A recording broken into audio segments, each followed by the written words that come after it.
사람은 어떤 사람을 만나느냐에 따라 운명이 결정되지요. 혹자는 말하기를 인생의 99%는 관계가 만든다 라는 말도 합니다. 그리고 우리가 너무 잘 알고 있는 것이 있어요. 세상에서 가장 어려운 일 한가운데는 사람의 마음을 얻는 것입니다. 정말 사람의 마음, 내가 좋아하는 사람의 마음을 얻는다. 그러면 그건 정말 커다란 일이죠. 삶을 돌아보면 살아오면서 스쳐 지나보낸 수많은 인연들이 있었을 것입니다. 많은 사람들을 만나지만 다 친구가 되는 것은 아닙니다. 연애를 할 수 있지만 다 사랑이 결실을 맺는 것이 아닌 것처럼 말입니다. 스쳐 지나가는 인연을 잡아서 영원한 관계로 만드는 방법은 무엇인지 궁금하지 않나요? 그러면 먼저 생각해 봐야 되는 것이 있습니다. 만약 여러분이 이런 말을 한다면 한번 생각해 보셔야 돼요. 내가 한 번 아니면 아니야. 한 번 눈밖에 나면 다시는 그 사람 안 본다 라는 말을 자주 한다면 관계에 어려움이 좀 있을 수 있습니다. 행복한 관계, 좋은 관계를 맺기 위해서는 잘 알고 잘 기억하고 잘 도전하는 것이 필요합니다. 먼저 잘 알아야 되는 것이 나의 관계 패턴입니다. 내가 좋아하는 사람, 싫어하는 사람의 유형을 내가 분명하게 알고 있어야 되는 것입니다. 또 내가 문제가 생겼을 때 어떻게 다루는지 그것도 알아야 됩니다. 문제가 생기면 피하는 사람, 문제가 생기면은 화부터 내는 사람, 문제가 나면은 슬쩍 웃으면서 지나가는 사람 다 다를 수가 있어요. 근데 좋은 관계를 맺기 위해서는 문제에 어려움이 생겼을 때 어떻게 다루는지를 내가 알아야 되는 것입니다. 또 문제 다루는 거랑 마찬가지로 내가 사람을 좋아할 때 그 호감을 어떻게 표시하는지도 알아야 되는 거죠. 어떤 사람은 말로, 어떤 사람은 선물로, 어떤 사람은 봉사로, 어떤 사람은 격려해 주는 말, 여러 가지 다양한 방법이 있을 것입니다. 근데 내가 사용하는 방법은 무엇인지 본인이 알고 있어야 된다는 것입니다. 그리고 또 나의 태도나 말투가 어떤지를 알아야 되는 거예요. 가까운 사람한테는 어떤 말투를 쓰고, 그리고 조금 거리가 있는 사람들한테는 내가 어떤 말투, 어떤 태도를 취하는지 알아야 되는 것입니다. 무시하는 말투, 명령조, 막말, 너무 경직된 태도, 사람들이 좀 피하게 되었습니다. 그래서 나의 관계 패턴, 태도, 말, 호감도, 갈등, 다루는 법, 그런 것들을 좀 알아둘 필요가 있겠죠. 두 번째로 알아야 되는 거는, 잘 알아야 되는 건 모든 만남이 다 좋은 만남이 아니라는 거예요. 그래서 좋은 만남이 나에게는 어떤 것인지 알아야 되는 것입니다. 그러기 위해서는 사실은 좋은 만남을 갖기 위해서는 먼저 해야 되는 것들이 있는데요. 그것이 현재 나의 관계를 복잡하게 만드는 게 어떤 것인지, 또 건강하지 않은 관계는 어떤 것인지를 내가 알아야 된다는 것입니다. 또 행복한 관계를 맺기 위해서는 잘 기억을 해야 돼요. 잘 기억해야 되는 것이 몇 가지가 있는데, 삶의 성공은, 삶의 질은, 행복의 질은 좋은 관계가 정한다라는 것입니다. 특별히 나이가 들수록 좋은 관계가 많으면 많을수록 삶이 더 풍성해지죠. 그리고 기억해야 되는 것 중에 하나가 사람들이 어떤 사람을 좋아하는지 좀 기억을 하셔야 됩니다. 사람들은 긍정적인 사람을 좋아합니다.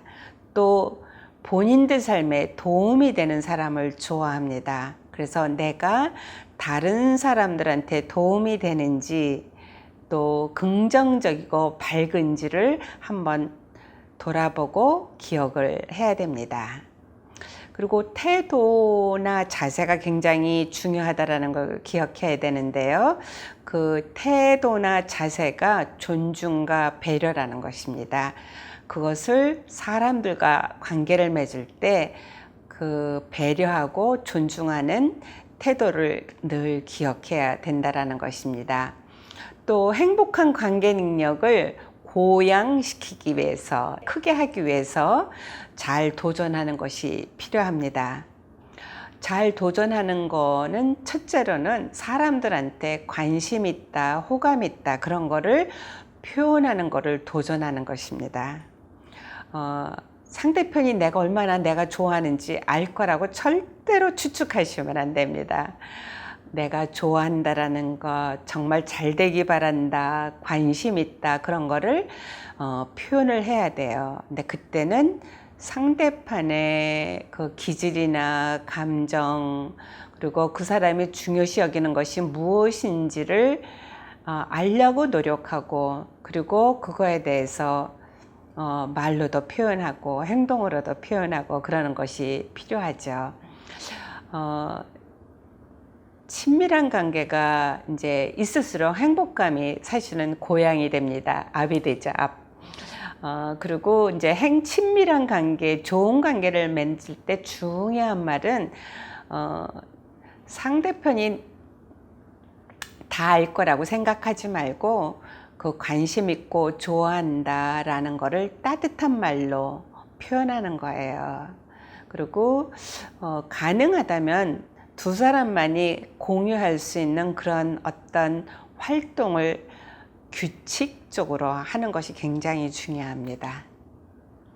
그리고 행복한 관계 능력을 고양하기 위해서 도전해야 되는 것 중에 하나는 이제 기억한 그 나의 자세, 태도, 배려하는 것, 존중하는 것을 실제로 말과 행동으로 표현하는 거예요. 잘 듣고, 잘 반응하고, 잘 말하는 것입니다. 잘 말한다라는 것, 잘 반응한다라는 것, 어떻게 보면은 리액션을 잘한다라는 거예요. 리액션을 잘하면 할수록 호감이 압하게 되죠. 그리고 또 행복한 관계 능력은 무조건 가까운 관계가 아닙니다. 그래서 도전해야 될 것 중에 적절한 거리를 잘 두는 것입니다. 그리고 적절한 거리를 둘 때 그냥 내가 스스로 딱 거리를 두는 것이 아니고 표현하면서 이쁘게 말하면서 거리를 적당히 두는 것이죠. 그래서 부모와 자식 간의 거리가 있고, 형제 사이의 거리가 있고, 친구 간의 거리가 있고, 그리고 교우 간의 거리가 있고, 그것이 적당한 거리가 어떤 것인지 내가 알고 관계를 맺는 거를 훈련하게 될 때 관계 능력이 많이 고양된다라는 거예요. 네, 특별히 그 배려와 존중하기 위해서 말을 이쁘게 하는 것 중에 하나가 감사를 표현하는 거예요. 그래서 감사 표현을 많이 하면 할수록 사실은 관계는 더 정말 호감도가 올라가게 되죠. 그리고 또 기억하셔야 되는 거는 많은 분들이 실수하는 거예요. 내가 다 알고 있다. 내가 아는 것이 최고다. 라고 가르치는 태도는 아닙니다. 노라고 생각하시면 돼요. 잘 알고, 잘 기억하고, 잘 도전하고, 그리고 그 관계에 대해서 가장 잘 표현한 주님이 알려주신 그 성경 구절, 주님은 고린도전서 13장에서 특별히 3절에서 7절에서 말씀해 주셨는데요. 사랑은 오래 참고, 사랑은 온유하며, 투기하는 자가 되지 아니하며, 사랑은 자랑하지 아니하며, 교만하지 아니하며 무례히 행치 아니하며 자기의 유익을 구치 아니하며 성내지 아니하며 악한 것을 생각지 아니하며 불의를 기뻐하지 아니하며 진리와 함께 기뻐하고 모든 것을 참으며 모든 것을 믿으며 모든 것을 바라며 모든 것을 견디느니라 라고 말씀해 주셨습니다. 이거를 실천하셨을 때 행복의 그 정도는 아주 굉장히 높아지게 되고 관계 능력은 고양이 됩니다. 감사합니다.